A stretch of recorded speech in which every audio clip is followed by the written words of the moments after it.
சபாநாயகர் அப்பா அவர்கள் ஆசிரியராக இருந்து அரசியலுக்கு வந்தாரு. அவருக்கு பணிவும் இருக்கு, அதே நேரத்தில் ரொம்ப கரெக்டாகவும் இருப்பாரு. இந்த சட்டமன்றம் இன்னைக்கு இவ்வளவு சுதந்திரமா இருக்குன்னா அதுக்கு அவர் தான் காரணம். உங்களுக்கு மனசாட்சியே இல்லையா? உங்களோட உட்கட்சி பூசலை மறைக்கிறதுக்கு தான் இந்த மாதிரியான தீர்மானங்கள்லாம் நீங்க கொண்டு வரீங்க அப்படின்னு முதல்வர் அவர்கள் ஒரு கண்டனத்தை தெரிவிச்சிருக்காரு. ஆண்டுக்கு 100 நாட்கள் நாங்க சட்டமன்றம் நடத்துவோம் சொன்னீங்களே, 4 வருஷத்துக்கு 400 நாட்கள் நடத்துறீங்களா அப்படின்னு எடப்பாடி அவர்கள் சபாநாயகரை பார்த்து கேள்வி கேட்டிருக்காரு. அவரோட பதில் என்ன?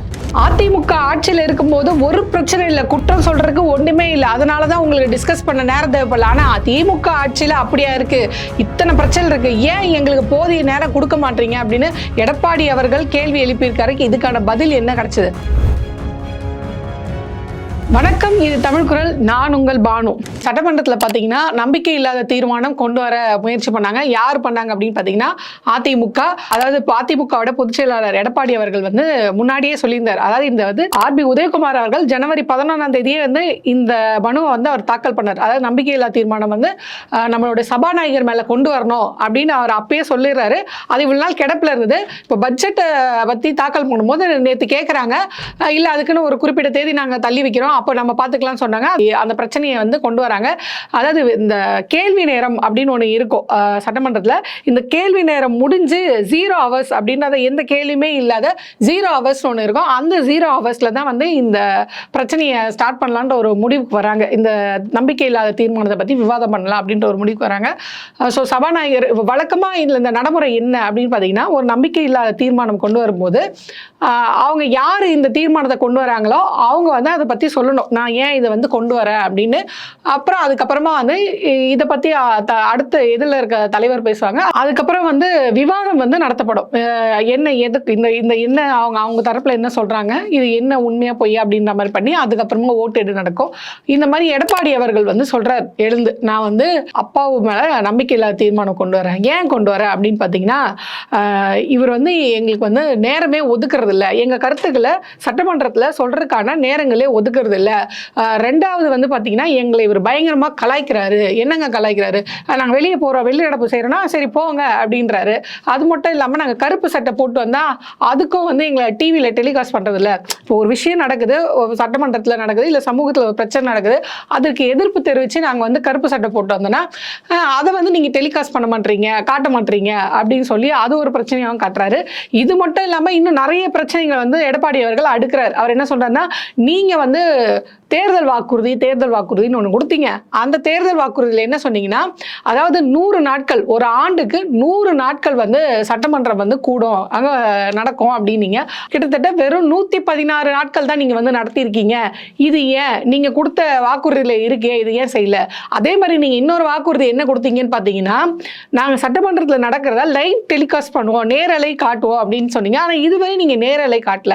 அப்படியே காட்டினாலும் நாங்க பண்ற விவாதங்களையும் நாங்க என்ன கருத்து சொல்றோம் அப்படின்றதையும் நீங்க அந்த விவாதத்துல காட்டுறது இல்லை அப்படின்னு சொல்லி, இதெல்லாம் தான் காரணம் அப்படின்னு சொல்லி ஒரு காரணங்களை அடுக்கி சட்டமன்றத்தில் நம்பிக்கை இல்லாத தீர்மானம் கொண்டு வரணும் அப்படின்னு சொன்னாங்க. அதுக்கு அப்பாவு அவர்கள், சபாநாயகர், அவர் மேலதான் நம்பிக்கை இல்லாத தீர்மானம் கொண்டு வரனால அவர் என்ன பண்றாருன்னா, இப்ப நம்பிக்கை இல்லாத தீர்மானம் என் பேர்ல தான், அதனால இதை நீங்க விவாதம் பண்ணுங்க அப்படின்னு சொல்லிட்டு அந்த இடத்த விட்டு அவர் வெளியே போயிடுறாரு. அப்ப அவர் இடத்துல யாரு இருந்து இதை வழிநடத்தி போறாங்க அப்படின்னா திரு பிச்சாண்டி அவர்கள் தான் வழி நடத்துறாரு. அதுக்கப்புறமா சரி வாங்க நம்ம விவாதம் பண்ணலாம் அப்படின்னு சொல்லி விவாதத்தை தொடங்குறாங்க. அந்த 0 hours அப்படின்ற நேரத்தில் இந்த விவாதம் தொடங்கப்படுது. விவாதம் தொடங்கப்பட்ட உடனே குரல் வாக்கெடுப்பு. ஃபர்ஸ்ட் இது ப்ரொசீஜரே இதுதான்.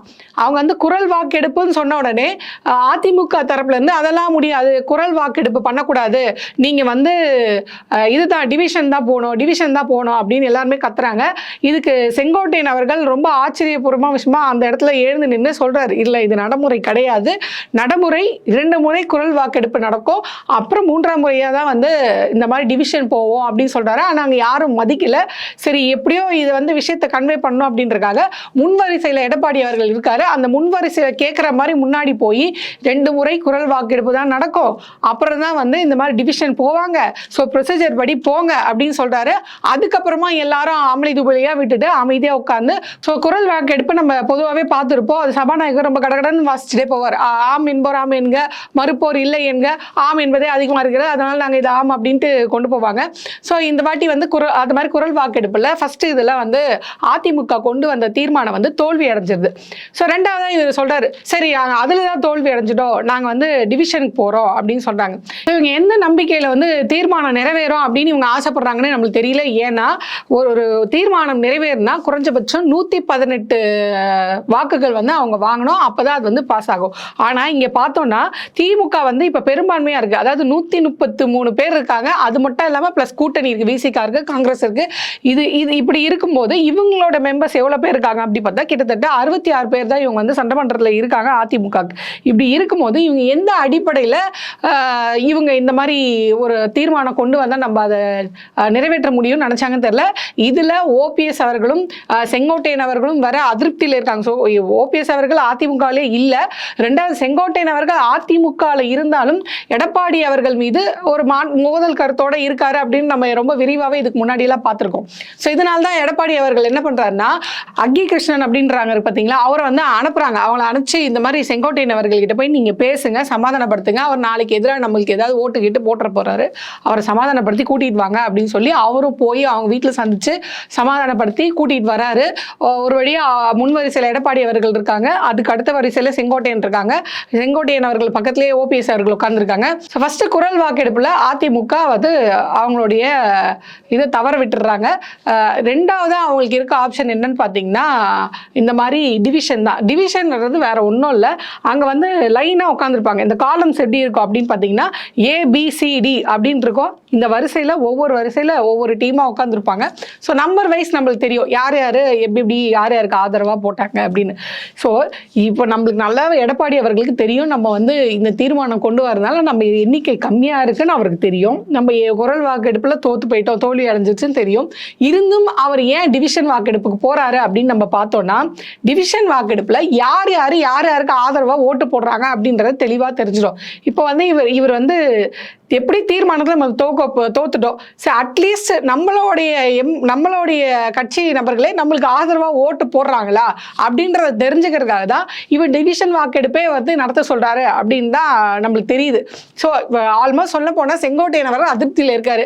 அவர் நம்மளுக்கு ஆதரவாக போட்டாரா இல்லை அவங்களுக்கு ஆதரவாக போட்டாரா, எந்த நிலைப்பாட்டில் எடுத்திருக்காரு அப்படின்னு தெரிஞ்சுக்கிறதுக்காக தான் இந்த மாதிரி ஒரு டிவிஷன் வாக்கெடுப்பே கேட்டாங்க.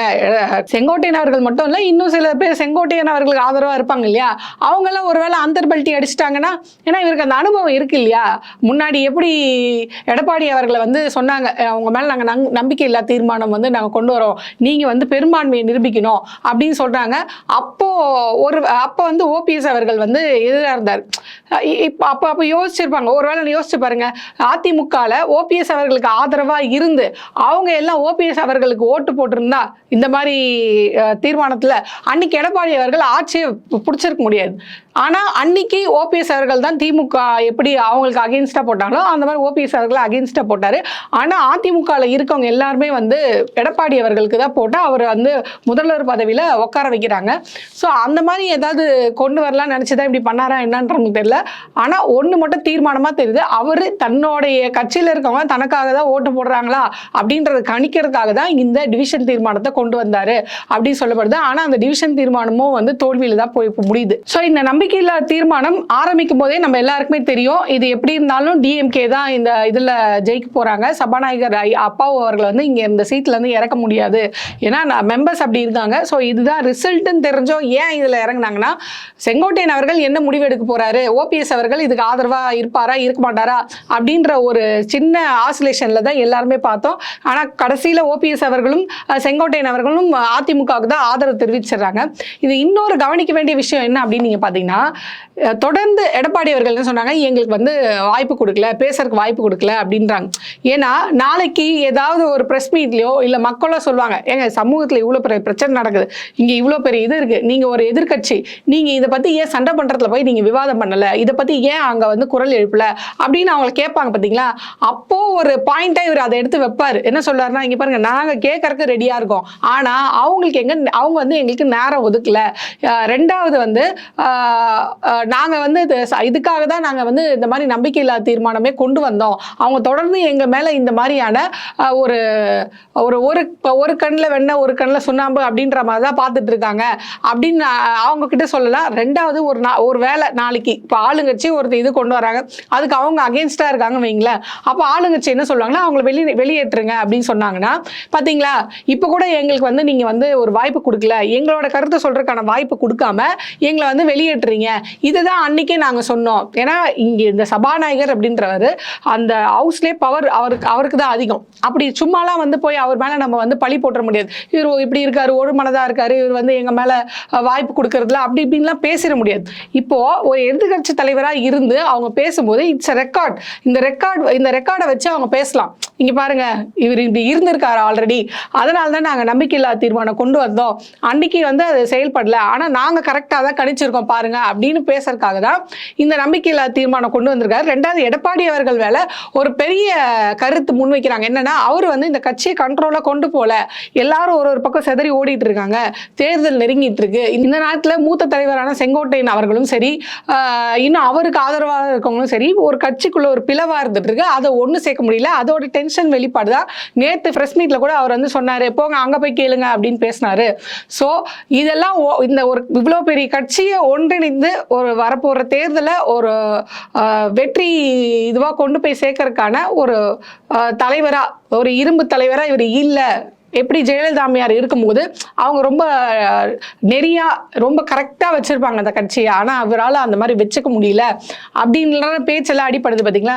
இதுக்கெல்லாம் ஒரு ஃபுல் ஸ்டாப் வைக்கணும். நான் ஒரு ஸ்ட்ராங்கான எதிர்கட்சி தலைவர் தான் பாருங்க, நான் நம்பிக்கையில்லாத தீர்மானம் கொடுத்து அவரை பதவியை விட்டு விலக சொல்லி ரொம்ப ஸ்ட்ராங்காக வந்து சட்டமன்றத்தில் பேசியிருக்கேன் அப்படின்ற ஒரு பாயிண்ட்டை முன்வைக்கிறதுக்காக தான் இந்த மாதிரியான வேலைலாம் பண்ணியிருக்காரு அப்படின்னு ஒரு தரப்பு சொல்றாங்க. அங்கேருந்து வெளியே வந்த எடப்பாடி அவர்கள் என்ன சொல்றாருன்னா, பாருங்க இன்னைக்கு கூட பாருங்க நாங்கள் பேசினதை அவங்க வந்து டெலிகாஸ்ட் பண்ணல, சிஎம் பேசினதான் டெலிகாஸ்ட் பண்ணியிருக்காங்க. அதே மாதிரி பார்த்தீங்கன்னா எங்கள் ஆட்சியில் குறை சொல்றதுக்குன்னு ஒன்றுமே கிடையாது, அவங்க ஆட்சியில் குறை சொல்றதுக்கு ஒன்றுமே கிடையாது. ஆனால் இப்போ இந்த திமுக ஆட்சியில் எக்கச்சக்க பிரச்சனை, எல்லாத்தையும் நாங்கள் டிஸ்கஸ் பண்ண வேண்டிய சூழ்நிலை இருக்கோம். ஆனால் எங்களுக்கு வந்து போதுமான நேரமே கொடுக்க மாட்டாங்க. நீங்கள் போதுமான நேரம் கொடுத்துருந்தீங்கன்னா நாங்கள் இந்த சட்டமன்றத்தில் எங்களோட எதிர்ப்பு குரலை எழுப்பி நாங்கள் இந்த பிரச்சனைக்கு ஒரு முடிவு கொண்டு வந்திருப்போம். அவ்வளோ பிரச்சனைகள் இருக்கு திமுக ஆட்சியில், ஆனால் எங்களுக்கு அதுக்கு டிஸ்கஸ் பண்ண நேரம் கொடுக்காம ஒரு பட்சமா வந்து அவர்கள் சபாநாயகர் அவர்கள் நடந்துக்கிறாங்க.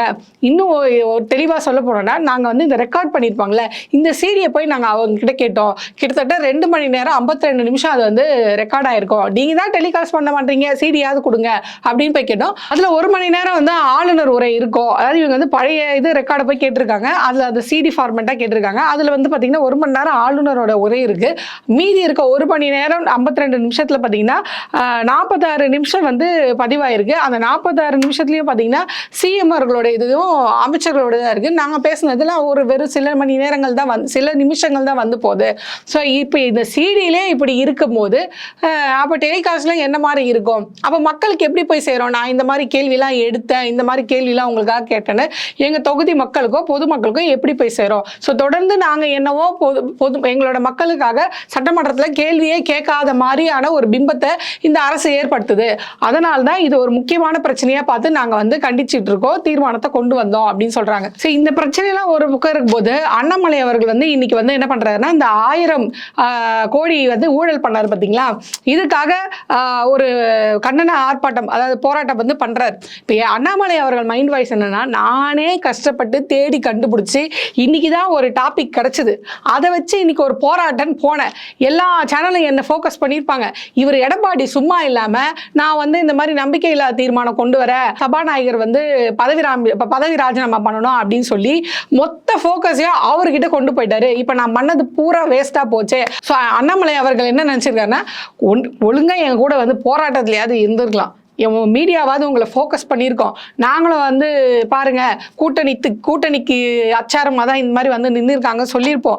அப்படியே இல்லைன்னா பாருங்க பிரச்சனை அப்படின்னு சொல்லிட்டா பிஜேபியும் அதிமுகவும் மற்ற எதையும் பார்க்காமல் திமுகவை ஒரே எதிரி, கொள்கை எதிரி, அதனால தான் நாங்கள்லாம் ஒன்று சேர்ந்து அவங்க பண்ண ஊழலுக்கு எதிராக நின்று இருக்கோம் அப்படின்ற பேராவது வந்திருக்கோம். இப்போ நீங்கள் கொண்டு வந்த தீர்மானமும் வேஸ்ட்டாக போச்சு, நான் பண்ண போராட்டமும் வேஸ்ட்டாக போச்சு, உன் பிளானும் வேஸ்ட்டு, என் பிளானும் வேஸ்ட்டு, எல்லாரோட எல்லாத்தையும் நீ வேஸ்ட் பண்ணிட்ட அப்படின்னு அண்ணாமலை அவர்கள் இன்னைக்கு உள்ள உட்காந்து மண்டபத்தில் கதறிட்டு இருக்காரு அப்படின்ற தகவலும் நம்மளுக்கு வந்திருக்கு.